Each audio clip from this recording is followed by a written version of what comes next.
Thank you so much for inviting me. It's my honor to be here to talk to all of you and hear from you as well, learn from your experiences as well.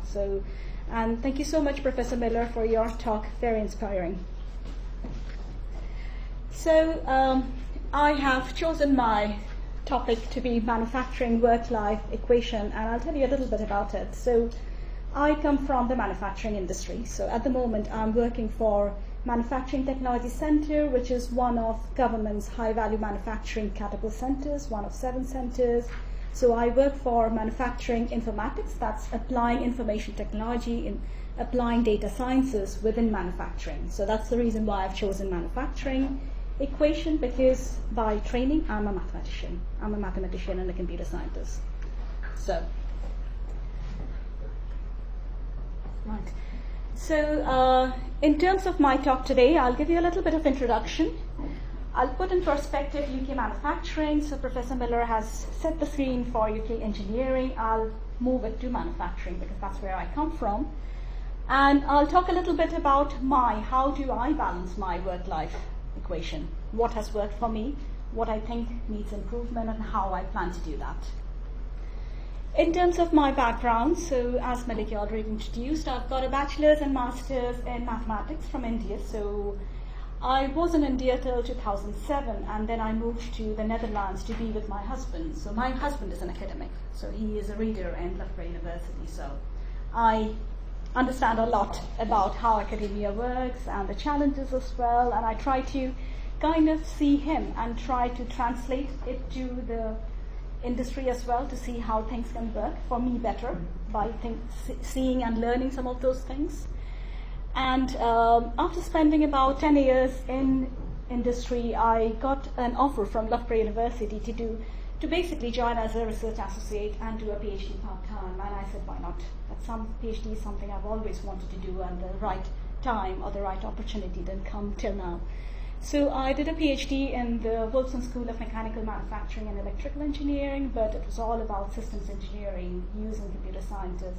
And my topic was basically performance monitoring of elite athletes. So I was working with the British swimming squad right before the 2012 Olympic, and access to the swimming pool in London. It was an awesome experience. And I was also working with the cycling squad as well, based in Manchester. So I've been here to their bioscience lab a few times. In terms of my roles, so I've split it into my work-life role and my personal role. So I am a technology manager at MTC. What that means is I do people management. So at the moment I've got a team of 17. So last year my team grew by 225%, so a very rapid growth. So it brought along all the challenges that we have with a significant rapid growth. By the end of this year, there's going to be 20 in the team, so there's a lot of line management involved on a day-to-day basis. I have to provide a lot of technical oversight as well on projects, and I also do a lot of business development in terms of writing grants, working with industry to bring in direct revenue. In terms of my personal life, so my family is based in India, so my parents and my extended family, at least in my parents' generation, they're all in India, so we go home every year in December for a month. I'm looking forward to this year. I've got an extensive network of friends, and this morning I've got a WhatsApp group of my friends from my engineering days. So it's a long while, I'm not going to tell a year. It just makes me feel very old. But most of my friends do these sort of events, so they do a lot of STEM events, they do a lot of women in engineering events, and we keep comparing notes about what is working for us and how we can influence others, how we can pass on this message. I have a 6.5-year-old girl, so she's in school year 2, so my evenings are pretty much for my girl, absolutely. In terms of setting the scene for UK manufacturing, so UK manufacturing overall employs about 2.6 million people. It contributes to 11% of the GVA, and it accounts for 44% of the total exports for UK. It also represents 70% of the business R&D, which I think is a very significant number. And it provides 13% of business investment in UK. Very nice fact. But what does it actually relate to these corresponding facts for women? Only 9% of engineering and technology staff are women. That is quite a small number. 57% of employers do not have any gender diversity initiatives in the workplace. And only 15.8% of engineering and technology undergraduates in the UK are female. So again, coming back to Professor Miller's slide, so you see these numbers, but it gradually declines as they go through their careers. Going into STEM, this slide I think is very promising because you can see the trend going up. So there is a comparison between 2016 and 2017. In terms of women in core STEM occupations, there has been a 23% rise in women within the whole workforce. Very good. In terms of women in science professional occupations, again, the trend has gone up by 42%. Again, very promising. So it is working. So all these initiatives like this, all the STEM, the outreach programs, it is working. There is still work to be done, but you can see the positive changes. In terms of female employment by STEM industry in 27, so in terms of manufacturing, it is still 25%. And in terms of the reason why, so typically people tend to think of the manufacturing profession as a hard hat profession. So you get people wearing this safety hats with safety goggles, and you'll possibly be in a very difficult environment in a manufacturing shop floor, which can be very difficult, very harsh. Or if you look at other sorts of oil and gas, mining sort of manufacturing, we tend to think not very conducive for women. But I think overall, the impression is manufacturing is something which is not conducive or comfortable for women. However, with the new era of advanced manufacturing, I think most of us keep hearing about Industry 4, IoT-enabled manufacturing, digital manufacturing. There are lots of different terms. But to me, this is advanced manufacturing. You have digital, you have additive as well, so you've got these new non-conventional machining techniques as well. In terms of advanced manufacturing, I think the best part is there are 3 different categories of skill sets that are required, and I've listed them now as leadership skills, technical skills, and social skills. In terms of leadership skills, we need a very diverse perspective in the current era of manufacturing. We need a lot of innovation and creative approaches. The organizational management needs to be more balanced to get in these sort of diverse technologies in place. And the vision has to be very transformative. And who says that women cannot do any of these? Definitely yes. In terms of technical skills, traditionally manufacturing engineering was all about manufacturing, production, mechanical. But these days, you see a lot of computer scientists. You see a lot of mathematicians, people like me, in manufacturing. I haven't got an engineering background. I've got a science background. Yeah. So again, user experience, design. So in Loughborough, there is a whole department looking into product design. Product design is a big part of the mechanical engineering side as well. And these sort of things have a big place in the current era of manufacturing. In terms of finance, marketing, sales, product design, circular economy, again, very different diverse skill set from what we saw about 20, 30 years ago where just manufacturing or mechanical or production engineering was in place. So what we need is a combination of conventional engineering, computer science, electronics, user experience design, all these different, again, this is a very diverse technical skills, and again, women are involved in all of these. If I look at my peers within my company or peers across the industry, I see a lot of women engineers looking into all these sort of different principles. I've listed things like automation and robotics as well. So when I did my graduation, so looking back at 2000 is when I finished my graduation, we had 459 engineers in my batch, and out of them there were only 23 of us. And in the mechanical engineering, there were 50 odd men, not a single woman. Yeah. So things are changing. Social skills, that for me is a very big thing.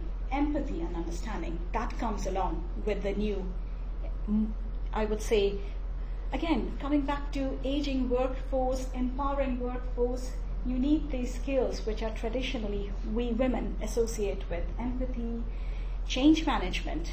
You see a lot of change within any sort of business now, and change management, I would say, bringing in change more. I would say adding the emotional aspect to change is again something we women can add a lot of benefit to. Collaboration between different organizations, using a bit of empathy along with rational speak makes a big difference when you're in any sort of leadership positions. Thank you. Challenges, I'm not going to read through all of them because I think most of us can relate to all of these. These are typical challenges: long work hours, lack of peer networks, getting back to work after a career break, inability to delegate, taking up too much on our plates and caring too much about what others think. The interesting thing is women sometimes are forced to operate like men in a workplace. Yeah? In terms of my personal challenges, I sometimes tend to think that I have it all together, but I know that I'm drowning. I'm not able to do everything myself. Lack of solitude, silence is a big challenge for me. And sometimes I also see that we tend to normalize exhaustion and burnout. Yep. What is it that I have done? So I have talked a little bit about it, so I'm not going to go into details about it. But what is significant here is I had my girl while I was doing my PhD. A year into my PhD, I had my child, and I took a break of about 4.5 months. And when I came back, that was one of the most painful events of my career and my studies. It was really, really difficult. And then I joined MTC when my girl was 3 years. And I think as an employer, I have seen a lot of benefits that my company has provided. But still, 3 months into my career, into MTC, I got promoted as a team leader and a technology manager, and I started managing people along with technical outputs. So it brings along all the challenges that we typically think of. In terms of my life as a working engineer, again, not going to go through that, but what I wanted to highlight is this is the same for all of us here, people with children, with full-time work. So my work day starts at 6, and I break off about 4 in the evening so that I can go home, go to the gym. I need to do some exercise as well, pick up my child, and then it ends about 11 in the evening because I still have some work to do in the evening. But in the weekend, what I do as a principal is I don't really bring in work. So Friday evening after 6, I switch off completely. If I have things to do, I will do that. During the workday, I will be more productive. I will prioritize and I'll delegate as much as I can. But my weekend is for my family. That's something I've learned the hard way, but I think I've managed to do that. In terms of how I manage it, I've got a very good peer network at work, outside work as well. I do a lot of networking events. So my husband being an academic, we share our workload and our housework very efficiently, I should say that. I have learned the hard way that burnout isn't a prerequisite to be successful at your job. Yeah? We need to exercise, we need to delegate, we need to empower the people who work with us. They will fail, but they need to learn the hard way, and we will support them when they fail. Yeah? We need to be more rational instead of being emotional, but there is a balance with it. We as women need to be more resilient. These are the things that's worked for me. Yeah? In terms of how I think I can do it better, the most important thing is I'm a perfectionist. Sometimes being a perfectionist doesn't work. I need to take more breaks during my work hours. Typically I work about 50 hours on a week. I need to take more breaks. Putting things in perspective and prioritizing. And sometimes letting things slide. Yeah?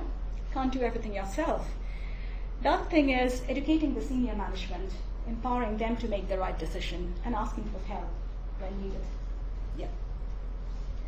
I'm going to skip through that, but I think what I will say as an employer, these are the certain things that has helped me. We've got a flexible working policy. We've got a very inclusive work environment. So promotions and succession planning is very inclusive. But this all comes with male leaders who have a lot of sympathy and a lot of empathy as well. and promoting of female leaders. So within my workplace, one of my directors is a woman, our HR director is a woman actually. A number of our chief engineers are women. At my level, a number of my technology managers within my peer group are women. So it is possible, absolutely possible. And the other thing that my employer has allowed me to do is create my own personal brand of leadership. So I work based on my personal traits. I have learned it myself, what works for my team. So nobody has dictated what needs to be done. It's me finding myself in this role. Yeah? I'm sorry, I took a bit of time. Thank you. That's all from me. Any questions?